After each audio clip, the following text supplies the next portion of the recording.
अधिक मास में यदि हम दान करेंगे तो दान का बड़ा ही महत्व अधिक मास में होता है। इस मास में यदि हम दान करेंगे तो उसका जो पुण्य होता है वह पुण्य कभी क्षय नहीं होता, बल्कि हमें वो ज्यादा से ज्यादा फल देने वाला होता है। इस माह में यदि हम दान करेंगे तो उसका पुण्य हमें ज्यादा मिलता है। यदि हम अन्नदान करेंगे, गोदान करेंगे, वस्त्रदान करेंगे, बहुत सारी चीजें हैं, लेकिन यदि हम अच्छी गौशाला के लिए यदि हम गाय का दान करेंगे तो उसका बहुत हमें पुण्य का लाभ मिलता है। देखो, गोदान का बड़ा ही महत्व है। गोदान करते समय जो संकल्प करवाते हैं, उस संकल्प में अ, ऐसा एक शब्द आते हैं कि दश पूर्वान दश परान पुरुषान पवित्री कर तुम, यानी मेरे पिछली वाली 10 पीढ़ियां और मेरे आगे वाली 10 पीढ़ियां, इनका उद्धार होने के लिए हम गोदान कर रहे हैं।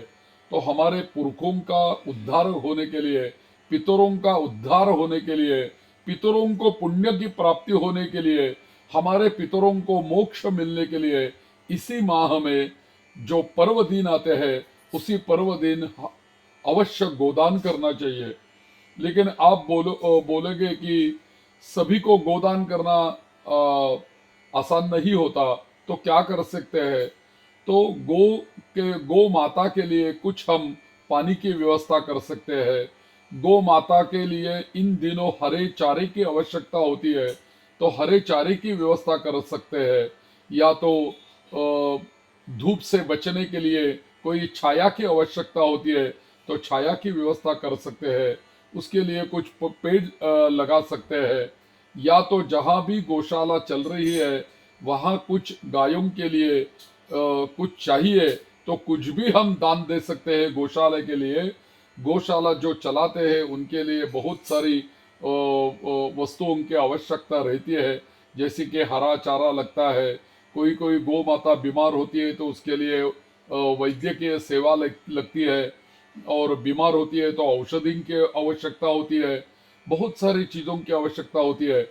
और इन दिनों में बहुत सारे गर्मी होती है, तो गर्मी से उन गौ माता को भी तकलीफ होती है, तो उनकी तबीयत कुछ बिगड़ सकती है, खराब हो सकती है। तो उनके लिए छाया की आवश्यकता होती है, या तो पानी की आवश्यकता, अच्छे पानी की आवश्यकता होती है, नमक की आवश्यकता होती है। इनमें से कोई भी हम गौशाला को कुछ दान करके बहुत सारा पुण्य हम इस मास में प्राप्त कर सकते हैं। जैसे कि जो गौशाला संभालते हैं वहाँ जो कार्य करने वाले कुछ सेवक होते हैं, उनके लिए भी कुछ हमें देना चाहिए, क्योंकि उनके बहुत सारे ऋण है हमारे ऊपर, क्योंकि वो गायों को संभाल रहे हैं अपनी माता जैसी, और उनकी पूरी व्यवस्था कर रहे हैं। तो उनके लिए भी तो कुछ होना चाहिए, तो उनके लिए भी हम कुछ दान दे सकते हैं। वस्त्र, अन्न, यही सब व्यवस्था होती है। तो गो सेवा कर सकते हैं। गो के सानिध्य में जाके, गो माता के सानिध्य में जाके हम कुछ ओम नमो भगवते वासुदेवाय इस मंत्र का जाप कर सकते हैं। गो माता को हम सहला सकते हैं। गो माता के पास में बैठ के उसके गोष्ठ में बैठ के वहां पे विष्णु सहस्त्र नाम का पाठ कर सकते हैं। वहां हमारे पितरों के लिए तर्पण कर सकते हैं। वहां हम विष्णु जी का पुरुषोत्तम विष्णु जी का पूजन कर सकते हैं। ऐसे बहुत सारे उपक्रम हम इस मास में कर सकते हैं।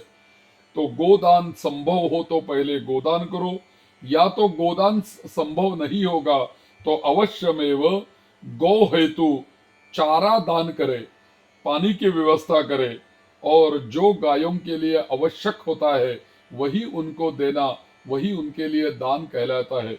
क्योंकि गोमये वसते लक्ष्मी, यानी गौ माता के गोमय में भी लक्ष्मी का वास है, उनके गोमूत्र में गंगा जी का वास है।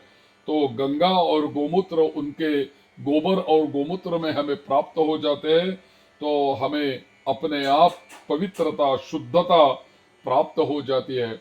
तो अधिक मास का यह पर्व जो है 30 दिन का, इसमें गुरु पुष्यामृत, व्यतिपात, द्वादशी, अमावस्या, इन दिनों जरूर गौ माता के लिए कुछ ना कुछ दान करें। और हम गौशाला चला रहे हैं। मेरा नाम वेदमूर्ति मंदार खड़दकर है और मैं पुणे से हूँ। और हमारी एक गौशाला पुणे के पास में है। उसी गौशाला का नाम है गो माई गौशाला। हमारे यहाँ जो डीएम फाउंडेशन नामक एक संस्था है, उसके सर्वे सर्वा श्री परम आदरणीय देशमुख महाराज, वो महाराज जी है। वो तो सब आश्रम चलाते हैं, गौ माता संभालते हैं, लेकिन हम लोग उनको सेवा करते हैं वहाँ जाके और उनको सहाय्य करते हैं। तो उसी गौशाला के ऊपर मैं एक ट्रस्टी हूँ। और हम भी सब हमारे यहाँ पूरे गौशाला में कुल मिला के 25 या 22 गौ माता तो है। तो उनकी सेवा करना हमारा धर्म है, तो हम तो सेवा कर रहे हैं। हमारे सेवा के लिए, इस गौशाला के लिए जरूर आप इस माह का सानिध्य करके और इस माह में दान करके कुछ पुण्य प्राप्त कर सकते हैं। हमारी जो डीएम फाउंडेशन संस्था है, गोमाई गौशाला है, वह पूरी संस्था एटीजी के सुविधा से संपन्न है। तो जो कोई आप दान करेंगे उसकी आपको रिसिट मिल जाएगी। और सीएसआर फंड भी लेने की व्यवस्था ट्रस्ट में है। तो आप किसी भी प्रकार गौ माता के लिए दान कर सकते हैं। बारिश से पहले हमें वहाँ गौ माता के लिए बहुत बड़ी गौशाला बनानी है। तो इसके लिए धन इकट्ठा करने का अभी सब सेवक और भक्त लोग कार्य कर रहे हैं। तो इसी कार्य में आप हमें मदद करके गौ माता के लिए दान अवश्य करें, अवश्य कर सकते हैं। और गौ माता के रक्षण के लिए प्रार्थना भी करें भगवान की। तो सभी को इस अधिक मास, ज्येष्ठ मास की शुभकामनाएं। गौ माता का आशीर्वाद सभी को मिल जाए और भी अपने सब काम गौ माता के आशीर्वाद से सुलभ हो जाए, यही प्रार्थना। गौ माता की जय।